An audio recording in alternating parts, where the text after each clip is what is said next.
بسم اللہ الرحمن الرحیم۔ السلام علیکم ورحمۃ اللہ وبرکاتہ۔ عابد راجہ چینل کی طرف سے آج میں اپنے دوستوں کو رسول اللہ صلی اللہ علیہ وآلہ وسلم کی بتائی ہوئی ایک دعا بتاؤں گا۔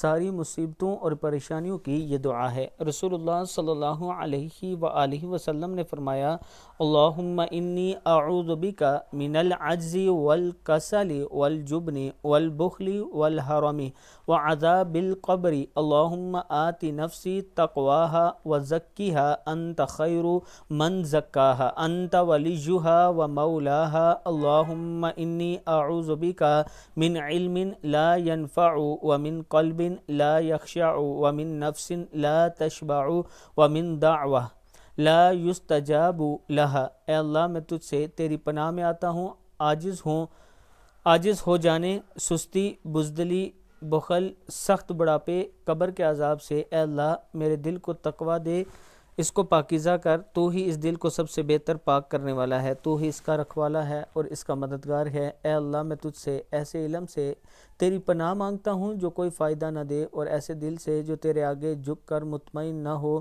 اور ایسے من سے جو سیر نہ ہو، اور ایسی دعا سے جو شرف قبولیت نصیب نہ ہو۔ صحیح مسلم کی حدیث ہے۔ اللہ تعالی ہم سب کو بھی یہ دعا پڑھنے کی توفیق دے۔ السلام علیکم ورحمۃ اللہ وبرکاتہ۔